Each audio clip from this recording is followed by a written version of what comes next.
You are listening to the Kelly Confidential podcast with Kelly Wilkes. This is episode 37.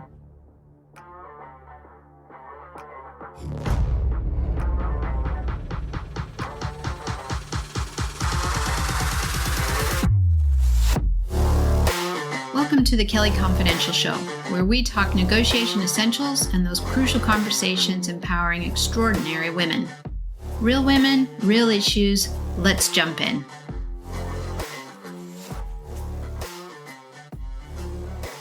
Hi, friends, and welcome. Glad you're here with us today. So here's a question for you. When's the last time you were out walking in your bare feet? Maybe wading in a pond, letting your toes get a bit dirty? Or a lot dirty? What was that like? For most people, they associate being outdoors, walking barefoot, with a strong childhood memory, usually one that's joyful. So as ambitious, goal-driven women business owners, how much joy are you experiencing at the moment? Honestly, ask yourself. And how did we get so far from that? And how do we get it back? I know that many of you are out there hustling hard, trying to move your business or careers forward. COVID absolutely propelled the leap into the side hustle culture from which a huge number of startups flourished. What they don't always tell you, though, as a new business owner is just how mentally exhausting and isolating it can be. The startup phase it's tough. It is tough going. You're probably doing a lot of the work yourself, trying to hit a certain target before you hire others, which, let's face it, it is crucial if you're ever going to grow. So you do like most people do. You just work harder and longer. And before you know it, the overwhelm takes root and becomes the standard. Plate spinning becomes a form of exercise and competition with yourself.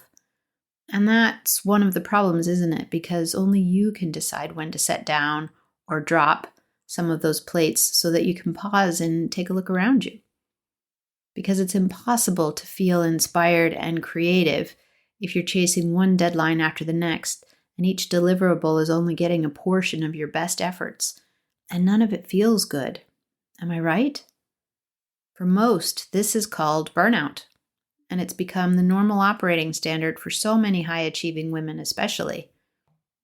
Having it all does come at a cost, and usually the first step is the hardest. It's, truly terrifying to think about taking a pause or a break from the daily grind to reflect on yourself, never mind your business. But people are like cars. You have only one tank. And if you're constantly working and depleting those resources, how are you topping up your personal reserves? Spending time with friends and family is nice, but that can also be a chore in itself if you're the event planner, the cook, the taxi service to make it all happen. How do you look after you? Well, that's where my guest today comes in. Someone who specializes in helping busy and sometimes downright exhausted women to find their true north, to recalibrate their joyful, curious side that undoubtedly led to their desire to open a business in the first place, to reconnect with the wonders of nature, and to help make room for some peace amidst the chaos of running a business. These are vital, and some say make or break ingredients for being a resilient business leader. I'm talking about Anna Neubert-Wood, founder of the truly unique, ingenious, and award-winning WanderWomen Scotland. This is a great episode talking about things you've probably never even heard of. And I promise you, if you're an overworked founder or business leader, you're going to want to drink up every last ounce of this show. Are you ready? Let's go. Welcome to the show, Anna. Thank you very much. Nice to be here. I'm so glad you're here, and I'm really excited to have you on the show to tell our listeners more about WanderWomen Scotland. Something very different, and I've been looking forward to this so much. Lots of great things to talk about.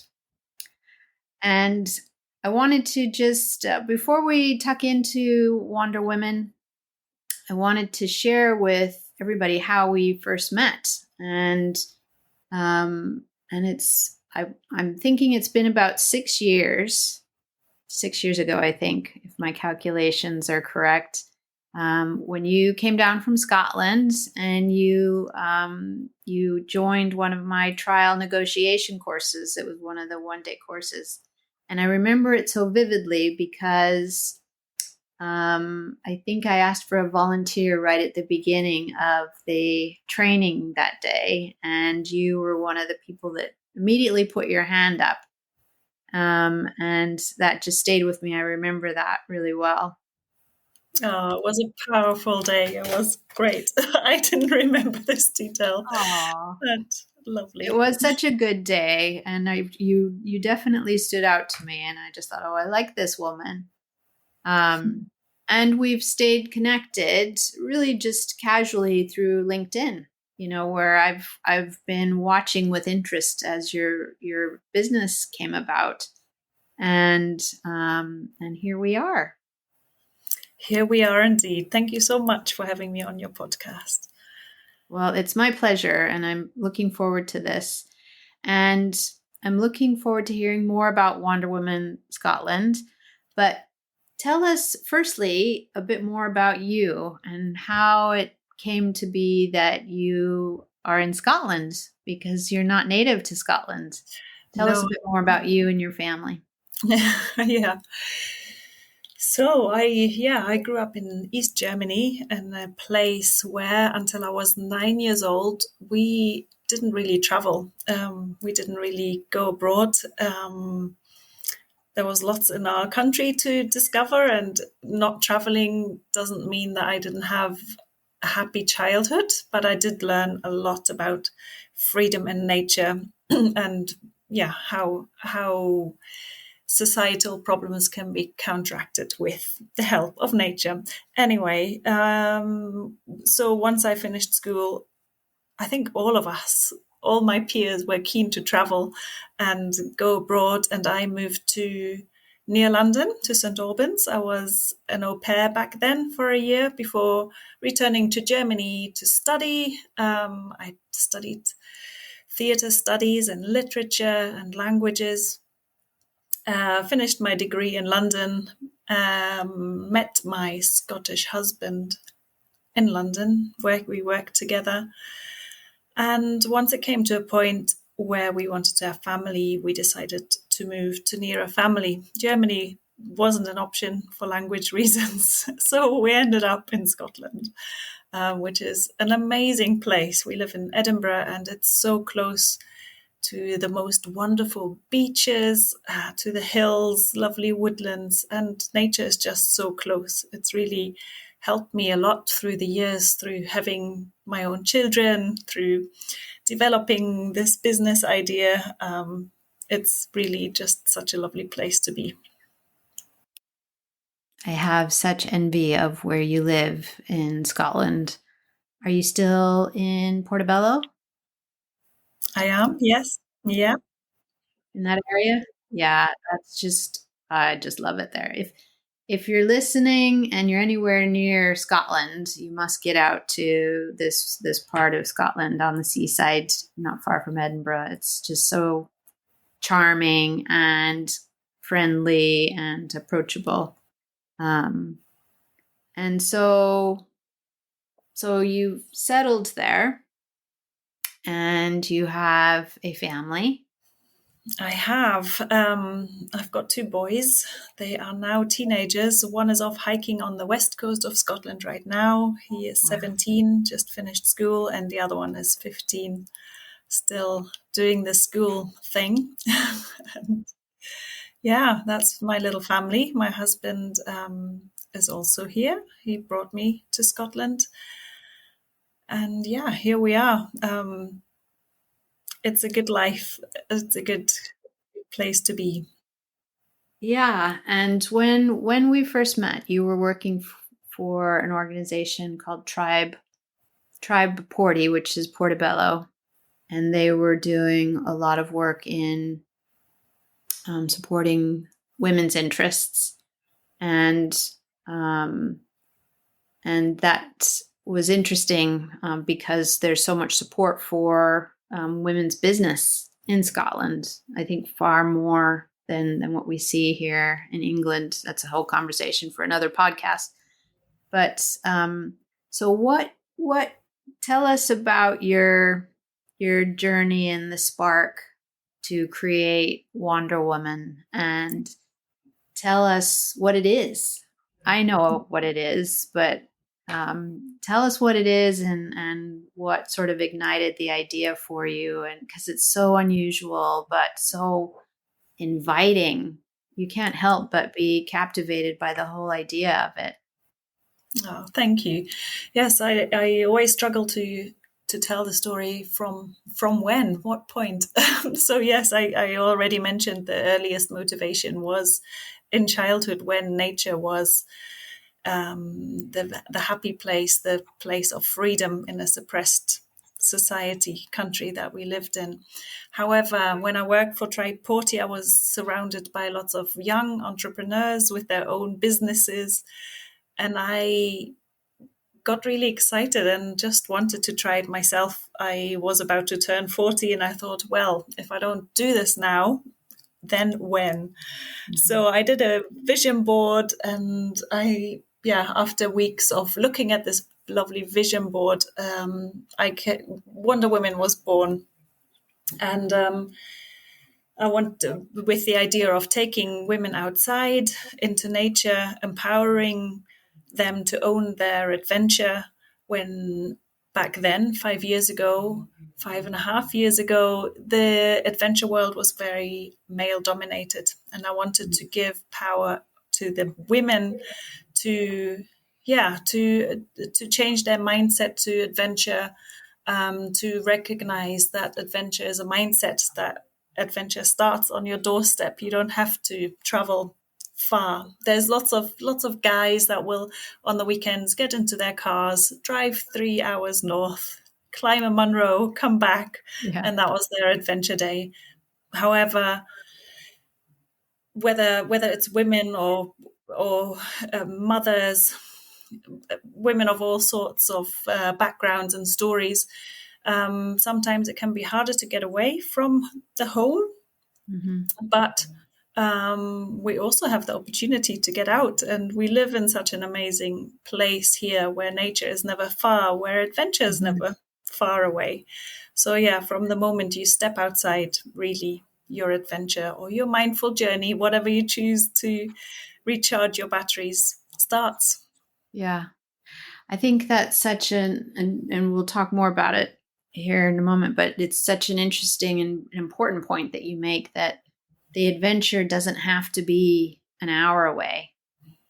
And you are in such a gorgeous place. You've got the sea and then mountains and forests literally on your back door. But people can also find adventure in an urban environment, can't they? They don't That's have right. to. Yeah.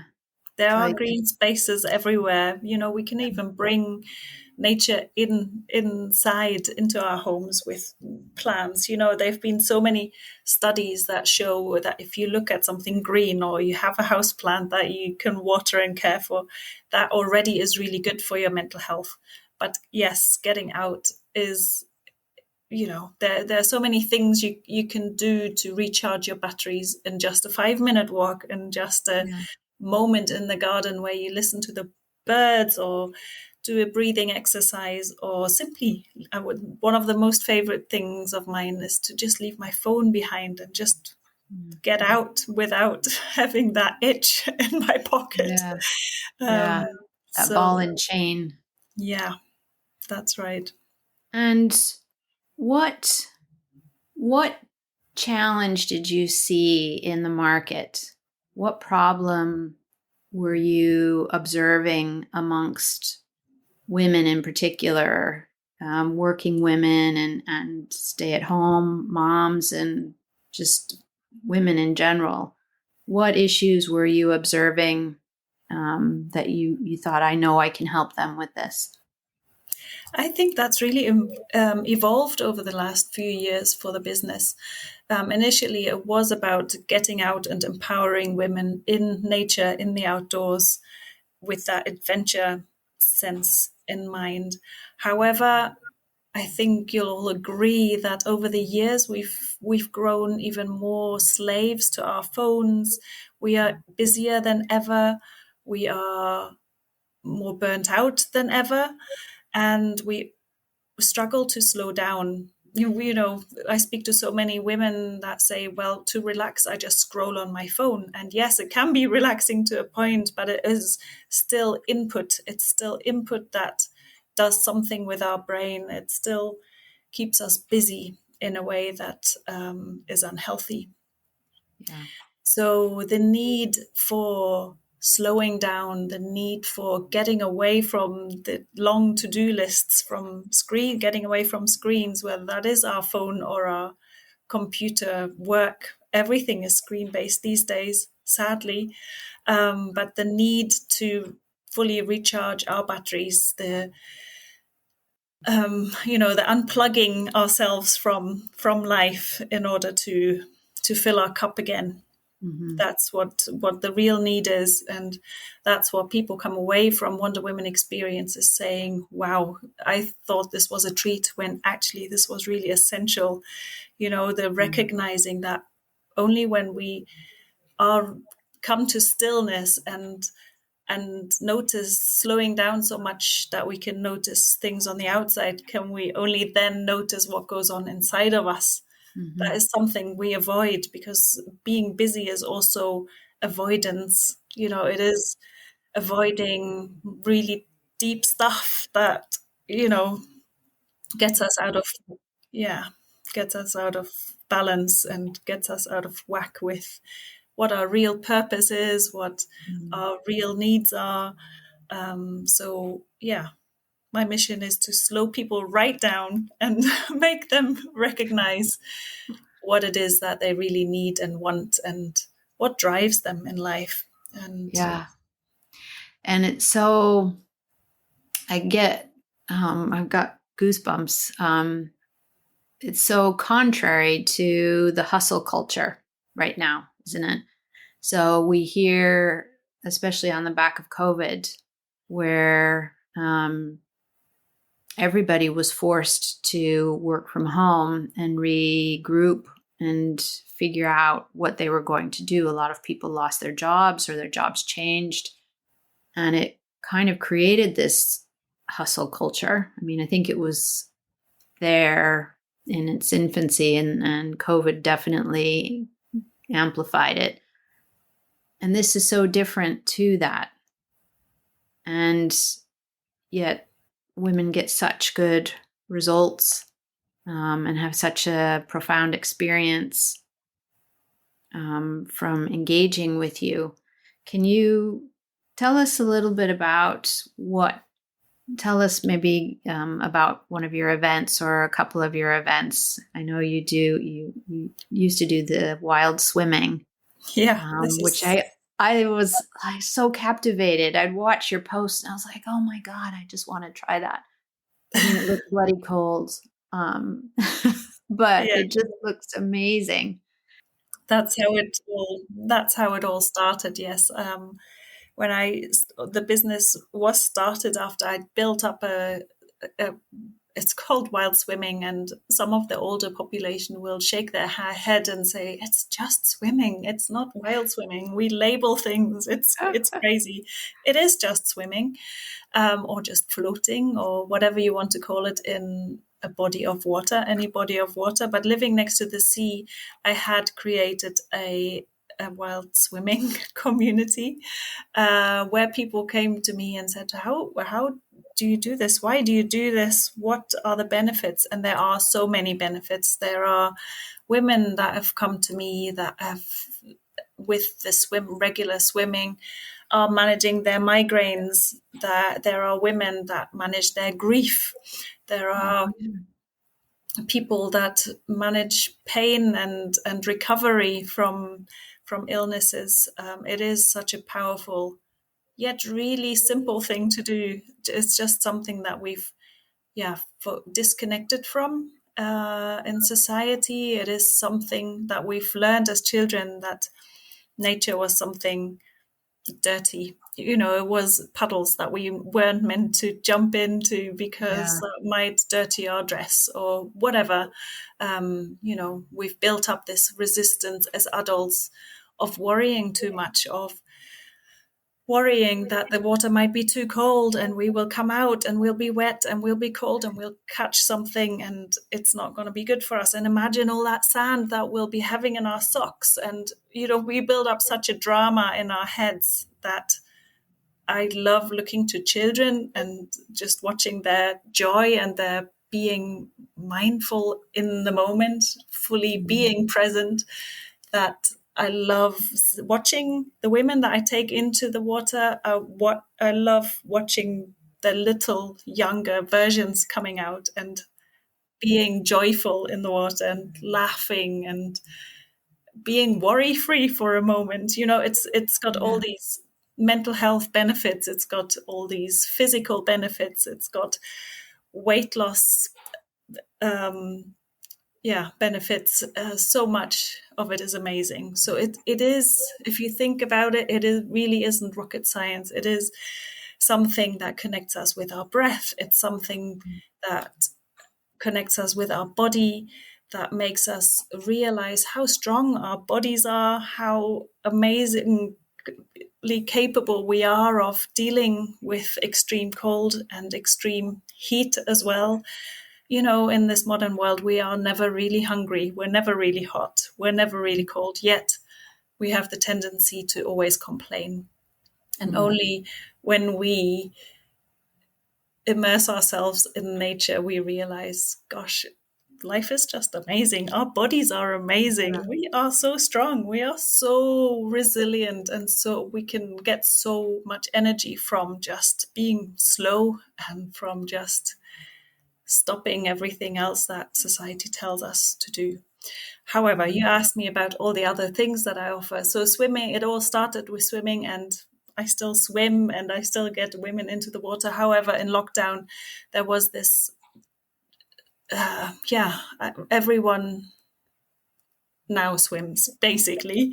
The swimming, the coming to the beach during lockdown times when we were restrained in our four walls, people came to the beach seeking that freedom, seeking any feeling that was out of the ordinary, seeking that freedom and wanting to feel something. And that's certainly all the boxes that were ticked by going into the sea. Suddenly you felt elation, yet everything around you was rubbish. Yeah. And Complete restricted. rubbish. Yeah. So now with WanderWomen, I focus more on forest bathing. With that, there are still people out there that think that it's got something to do with water and with swimsuits. It doesn't. I put hammocks in the woods and guide my people into the hammocks for some relaxation, for some noticing of bird song, for some meditation, and just slowing down. And you would be surprised how once you've been in a hammock for 10 minutes and enjoyed that peaceful slowness, how hard it is to get my clients back out of the hammock. It's incredible because it just shows how when we rest properly, and it's an active way of resting, when we do that properly, when we slow down enough to notice, wow, this is what my body needs, this is what's really been missing, then we don't want to go back to civilization because we realize how wrong this life is that we're leading, how way too fast and way too busy. And Unnatural in some ways.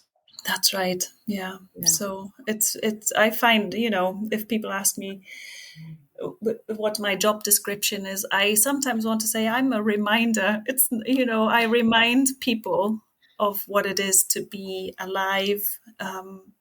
None of it is rocket science, connecting with our breath. We breathe all the time. So how do we forget to breathe? But our breathing generally is really shallow. We don't use the whole lung capacity that we have been given. And then that shallow breathing makes us stress, and stress again in return makes us breathe in a shallow way. But if we slow down and use our lungs to breathe fully and to breathe in a controlled, slow way, it's incredible what power lies within. So yes, none of it is rocket science. I am the reminder. I love that so much. I think that's an excellent job title to put on a business card, your professional reminder. and Yeah. and I know we've talked about this, but I in my mind, I think it's so fascinating to think about very busy women who are used to going 100 miles an hour, and what it must feel like in those first few moments, when they're sort of lowering themselves into the hammock, and slowing themselves down. Is there resistance and fidgety? I could imagine being very fidgety, because I'd be like, now what? What's the next task? What do we move on to next? And do I just sit here? Because I think we're so overstimulated that without somebody with your expertise, we don't know how to do it on our own. So what do you see, when you've got new clients trying this out, what Yeah, kind of interesting reactions do you get? there definitely is some resistance. After lockdown, I went through a phase of taking phones off people, and the reactions were like, "What is going on? Who does she think she is?" Huh? And after a couple of hours or after the experience, they will say that was the best part. It wasn't the Yeah. meditation, it wasn't the hammocking, it wasn't the swimming. It was that you took my phone off me for a couple of hours. Um, How yeah, freeing. but it just shows, though, right, how something so unexpected and simple can make such a big difference, because it is just such a habit that that we're stuck in to Yeah. constantly check our phones. Um, yes, I do get people that once I ask them to be still, even if it is walking with a meditation card, that brings up a lot of emotion for some people, because it might be the first time ever that this person has been asked to slow down and not to worry about anything else but to notice birds or feelings or the greenery around them. So it not rarely happens that someone will burst into tears when they share about what went Yeah. on with them in the first 10-15 minutes. And yes, there's that fidginess. Of course, there is in the hammocks, because people, we like being guided. We like knowing what's next. We like having an agenda, or at least that's what we're used to in life. Whether it's managing a family, whether it's working in a job, we like our agendas. We like being in control of what happens next. Mm-hmm. However, in nature, we're not in control of anything, really. We No. just have to accept that's what happens. And to come down from that busy mindset to fully relax, it does take a while. It can't happen immediately. So yes, there is that unsettledness, the initial what is going on, the nerves, because it is such an unusual thing to ask of anyone to just relax and don't worry about what's next. Yeah. Some people do struggle with that, of course. That's what we're used to. Yeah. And it's almost like you're giving them permission. You're taking the responsibility off them, and you're giving them permission to just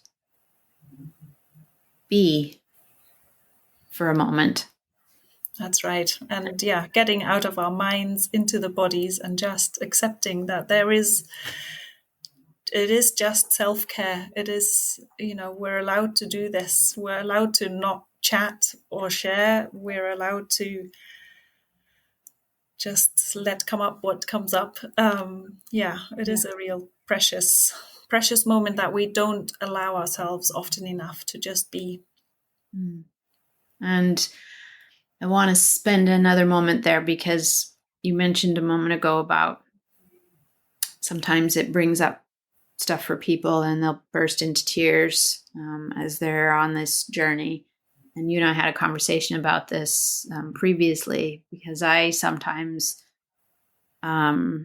observe similar reactions from people at the end of a negotiation course where it suddenly turns from a business conversation into very personal challenges that they might be going through. And I'm just interested, to hear a bit more about what do you think is creating that for people? Is it because I think it goes beyond the busyness? I think there's something missing, and and I think there's an element of the permission giving in that, where we simply don't allow ourselves time to just be or to serve ourselves when it comes to real health, full encapsulating health, mind and body. We might be going to the gym 3 times a week, and that seems okay, but we're not investing in our soulful well-being, our mental well-being, and it seems luxurious to do that. Yeah. And I was just interested to hear what you think about that, and because it's an interesting phenomena, byproduct of what you do. But if you weren't there to help them and do it for them, where would they do it? I think, there's lots of, it's so complex, isn't it? It is and a kind of addiction to busyness. It's this glorification of being busy when,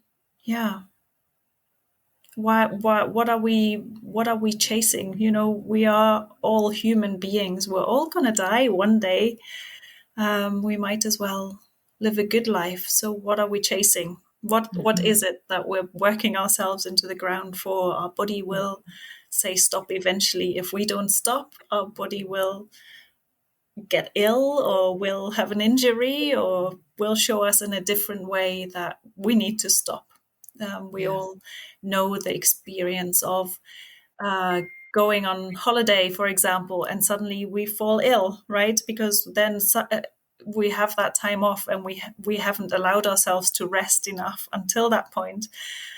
And once we go on holiday, we catch that cold or we break down. We all know that feeling. And why do we have to break before we learn, right? It's that investing in ourselves by taking that nap when we need it, by taking that day off. And some companies are realizing that it is so important to invest in their staff's well-being. I love that France, for example, give a day off for women when they're on their period. It's brilliant. There are little steps that are being taken, or a mental health day that is allowed, I don't know, a few times a year. It's just so nice to see that tendency now in the big corporates making a difference to people's lives. However, if you work in a toxic work environment, then these little things don't really help. It needs to start somewhere else. But it is nice to know that we do recognize how important it is to not burn out and then recover, but to not let the burnout happen. Yeah, definitely. And the other real appeal to your model and to the service that you offer is a sense of community. Because I think also since COVID, there's still a lingering sense of isolation, I think, for a lot of people. A lot of people are either working from home full time or on a hybrid basis. And Um, I think society in general is so screen driven now, as we've just been discussing, and um, dependent on that to an addiction level. As you say, there's a busyness addiction level, which is very screen dependent, but it becomes very polarizing in our ability to relate and connect with other people. And there's a real, I don't know, sense of community with the way you organize your groups. Can you tell us a little bit more about that?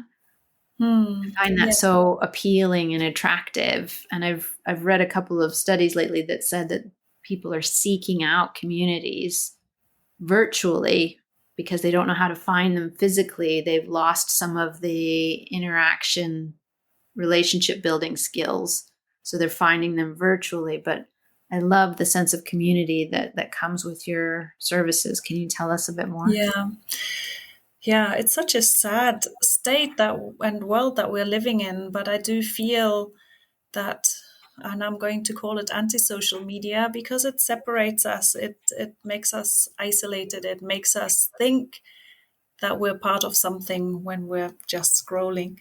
And yeah, so at some point at the beginning of the pandemic, I read something about community needing to break apart and fail before we can build it up again, which is so incredibly powerful. And I didn't want to believe it, but it seems to be happening that whether it's neighborly relationships, communities not being so tight anymore, whether it is a work community that doesn't exist anymore because of hybrid working and people choosing their working patterns with only a few parameters in place, whether it is a gym membership or classes that you go to regularly.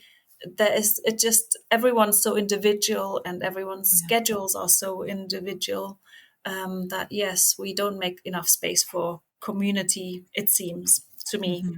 Mm-hmm. No, However, I agree with you completely. yeah, and I have had people saying that the vulnerable sharing that goes on at a WanderWomen experience is something so valuable that we should really have and be surrounded with. You know, we should be able to go to our neighbor or to someone in the community and say, life is really tough. I need to speak to you. Are you able to listen to me? You know, Mm-hmm. it's something so simple Gosh, that that we just have got me. lost. That totally Yeah, got me. People don't talk to each other like that. no. And I think that is because we've learned over the years just to battle on. We've got all these different hats on, whether it's being a mother, whether it's being an employee, whether it's a business owner, whether it's a sister, mother, daughter. Yeah, that we just get on with things without pausing. You know, it's that again that glorified busyness. Um, and yeah, asking for advice, asking for help is seen as a weakness. And why is that? I don't understand. It's a very strange development that's been happening to all of us, that we go online to find our recipes. We rather than asking our granny, we go online to send a parcel, rather than walking to the post office and having that chat with the person. It's yeah. This online world is really isolating. I agree, and Yeah. getting together as a group of women, looking into each other's eyes, having each other's backs, listening to each other, and not being rushed to do anything else is really valuable. And it's incredible what happens. The magic happens when we're outside, when we're all vulnerable together in the Mhm. rain, in the wind, in the outdoors. Getting Um, dirty. it's something really special. Yeah. Yeah. I just love all of that so Mhm. much. I mean, full disclaimer, I grew up in Colorado and we were always dirty. You know, my sister and I were total tomboys. My dad was big into camping, so we were in the dirt all the time. The dirtier, the better. and frog chasing and fishing and boating. And to this day, I say that it absolutely shaped me and my appreciation for nature and for life, because I had that soulful experience with the outdoors, and I was allowed to get dirty and Mm-hmm. go and explore and be curious, um, Yeah, and it's it's so interesting. precious. Yeah. It is so I, precious. you and I grew up in different places, but what connects us is this, yeah, the childhood that was based outside. If you ask Mhm. anyone of our generation what their happiest childhood memories are, it will always be with friends or siblings. It will always be outside. And Mhm. look at our children now. We are happiest when they are at home, safe, possibly on their Safe, screens, right? safe in quotation marks. Yeah, And because what exactly. is And safe, you we know? deprive them of that, the happiest Mhm. moments that live in our memories. We don't, Mhm. because we are fed fear by the media. We are, we feel that if they're outside and we don't know where they are, we can't get hold of them, that's unsafe. But it's their happy times. We are Mhm. passing on something that is so toxic and unhealthy, and then we're surprised that we're living in a depressed and mental health crisis. We really all need to remember where our happy place is and was, Mhm. and what we're passing on to the next generation. Mhm. It really is so important. And It is instead, so we're just important. on our phones being the wrong role models to our children. Yeah. But it's so, I mean, it's just wonderful that you've, you know, done this work and observed this and researched this, and you can see that this is, an essential service for people, but, and particularly women, busy women who will just continue to power through, keep going, keep going, keep going. And the really positive side effect of this is that um, if they go to one of your events and enjoy your services, they take that back home with them, and then they're able to, demonstrate the effects of that in their home, in their community, in their workforce. I think that is so powerful because it has a ripple effect. Women hold so much together. Women are the glue in the communities. They really are.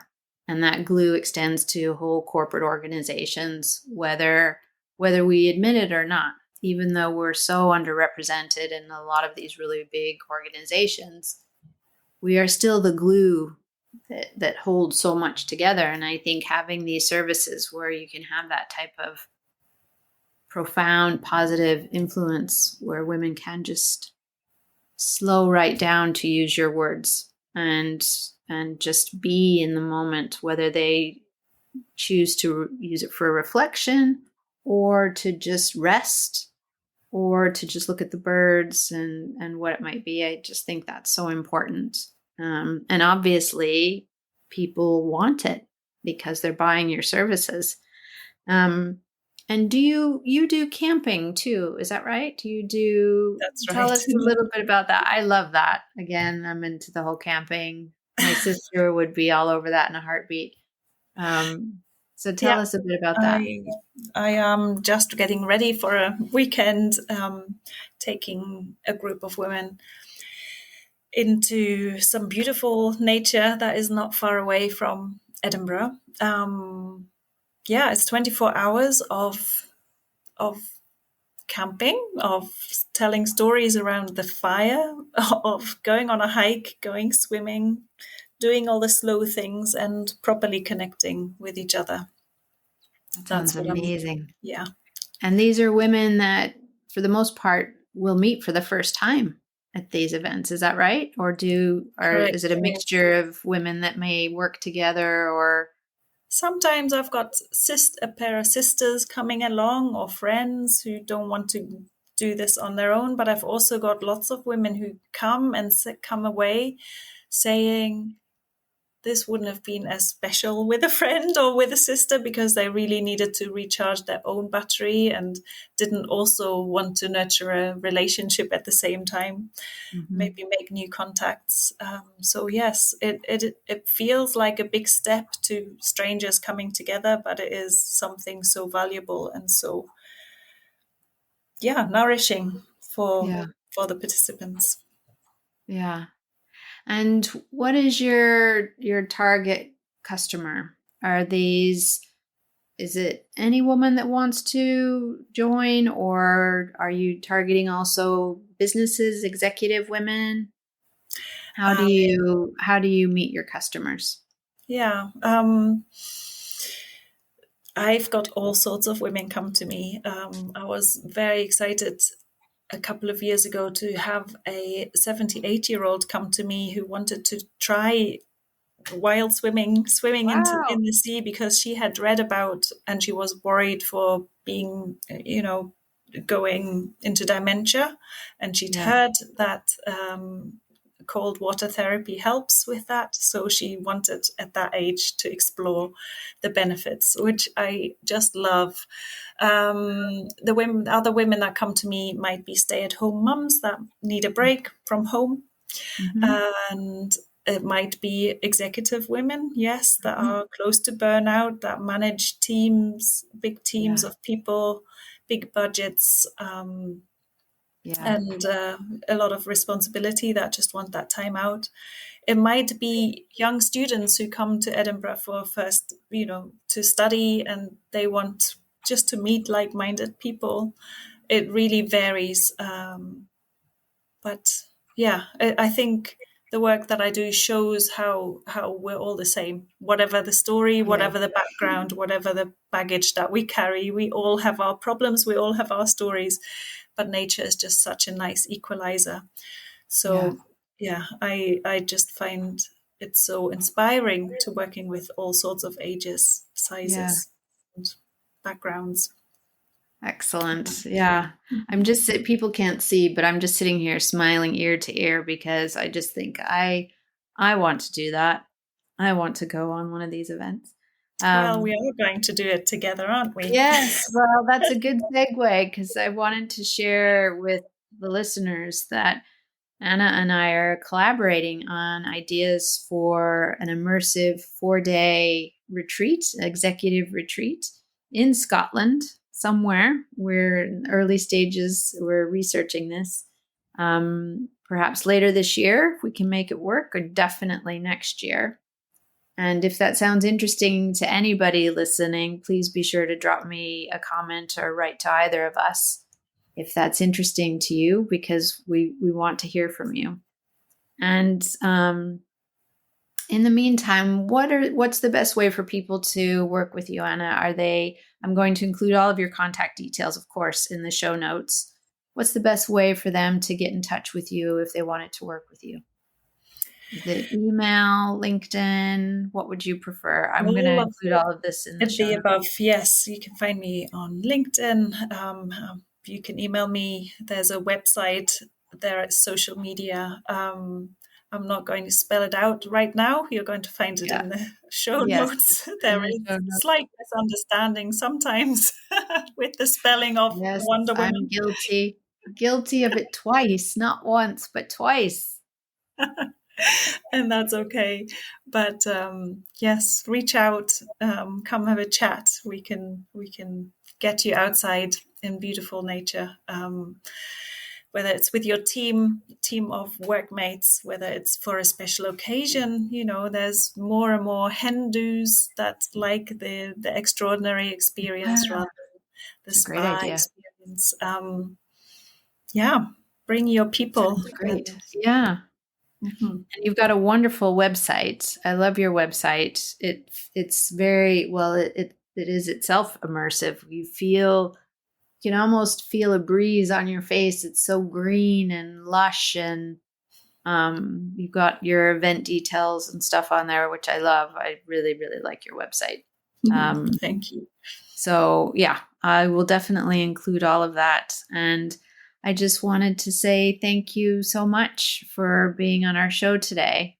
Thanks for It's having me, been a Kelly. total pleasure. Thanks for letting me share and for inviting me. Absolutely. And I will absolutely have you back again in a heartbeat. And we'll have more to share with people, hopefully very soon, about this executive retreat. So until then, we'll say goodbye for now. Thank you. Bye-bye.